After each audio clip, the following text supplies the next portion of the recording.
شام کے 5 بجے ہیں۔ السلام علیکم، یہ ریڈیو پاکستان ہے۔ عامر ہاشمی سے خبریں سنیے۔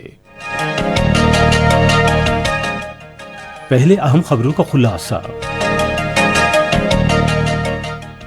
وزیر اعظم نے کہا ہے کہ حکومت معیشت کی ترقی کے لیے چھوٹے اور درمیانے درجے کے کاروبار کے فروغ پر خصوصی توجہ دے رہی ہے۔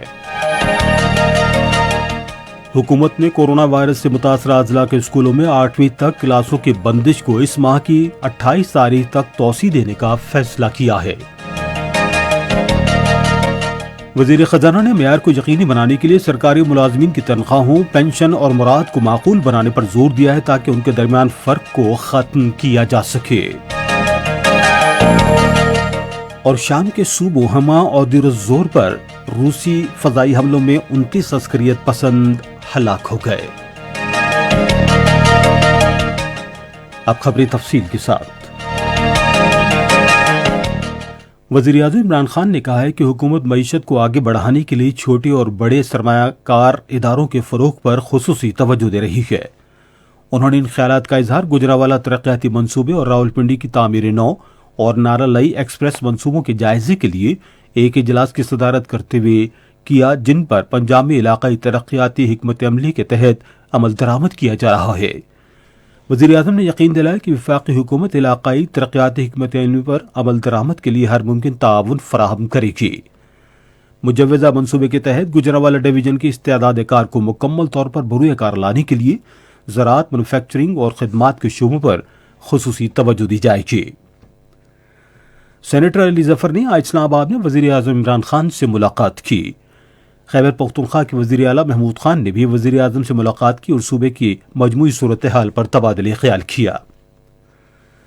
حکومت نے کورونا وائرس سے متاثرہ اضلاع کے اسکولوں میں 8ویں تک کلاسوں کی بندش کو اس ماہ کی 28 تاریخ تک توسیع دینے کا فیصلہ کیا ہے۔ یہ فیصلہ آج اسلام آباد میں وزیر تعلیم شفقت محمود کی صدارت میں ایک اجلاس میں کیا گیا، جس میں صوبوں کے صحت اور تعلیم کے وزراء شریک ہوئے۔ بعد میں صحافیوں سے گفتگو کرتے ہوئے شفقت محمود نے کہا کہ متاثرہ اضلاع میں 9ویں، 10ویں، 11ویں اور 12ویں کی کلاسیں اس مہینے کی 19 تاریخ کو احتیاطی تدابیر کی مکمل پاسداری کے ساتھ شروع ہوں گے۔ انہوں نے کہا کہ اس فیصلے کا مقصد طلباء کو بورڈ کے امتحانات کے لیے تیاری کرانا ہے، جو آئندہ ماہ کے تیسرے ہفتے سے پہلے شروع نہیں ہوں گے۔ منصوبہ بندی اور ترقی کے وزیر اسد عمر نے کہا ہے کہ پابندیوں، لاک ڈاؤن بڑھانے اور سخت احتیاطی تدابیر لاگو کرنے کے مثبت نتائج برآمد ہو رہے ہیں۔ آج ایک ٹویٹ میں انہوں نے کہا کہ اگرچہ لوگوں کے کورونا سے متاثر ہونے کی شرح میں کمی آ رہی ہے، تاہم انہوں نے کہا کہ گزشتہ 2 ہفتے میں وبا کی شدت کے باعث مریضوں کی تشویشناک حالت اور اموات کی زیادہ شرح کچھ عرصہ اسی طرح برقرار رہے گی۔ انہوں نے عوام سے کہا کہ وہ کورونا سے بچاؤ کے لیے احتیاطی تدابیر پر عمل کرتے رہیں۔ ایک اور ٹویٹ میں اسد عمر نے کہا کہ ملک بھر میں 10 لاکھ سے زائد افراد کو کورونا سے بچاؤ کی ویکسین لگائی جا چکی ہے۔ وزیر خزانہ حماد اظہر نے ملازمین کی تنخواہوں، پنشن اور الاؤنسز میں فرق ختم کرتے ہوئے انہیں معقول بنانے پر زور دیا ہے تاکہ مساوات یقینی بنائی جا سکے۔ آج اسلام آباد میں پے اینڈ پنشن کمیشن کی چیئرپرسن نرگس سیٹھی سے گفتگو کرتے ہوئے وزیر خزانہ نے ایک ایسا راستہ نکالنے پر زور دیا جو شفافیت پر مبنی ہو، قابل عمل ہو اور پائیدار ہو۔ اقوام متحدہ میں پاکستان کے مستقل مندوب منیر اکرم نے کہا ہے کہ پاکستان کو فعال سفارتکاری نے کشمیر اور بھارتی مسلمانوں کے خلاف بھارت کی ظالمانہ پالیسیوں کو بے نقاب کیا ہے۔ پاکستان ٹیلی ویژن کو انٹرویو میں انہوں نے کہا کہ مغربی ملکوں سمیت دنیا کے مختلف حصوں سے تعلق رکھنے والے لوگ اب بھارت کے مکروہ چہرے سے واقف ہیں، جہاں فسطائیت اور مسلمانوں اور دوسری اقلیتوں کے خلاف نفرت پائی جاتی ہے۔ افغانستان کے شمالی صوبے قندوز میں آج ایک جھڑپ میں 5 عسکریت پسند اور 3 پولیس اہلکار ہلاک ہو گئے۔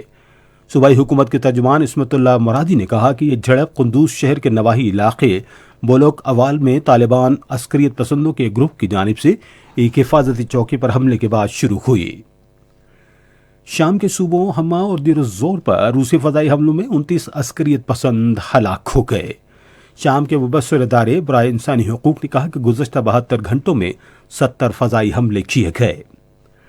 اسرائیلی فوجیوں نے آج رام اللہ میں فوجی چوکی پر ایک فلسطینی شخص کو شہید اور اس کی بیوی کو زخمی کر دیا۔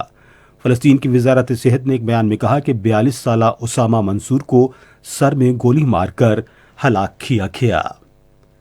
اسی کے ساتھ خبریں ختم ہوئی. مزید خبروں اور تجزیوں کے لیے آئی ہماری ویب سائٹ پر radio.gov.pk اور فیس بک کے link radio Pakistan news official پر براہ راست ویڈیو اسٹریمنگ بھی ملاحظہ کیجیے.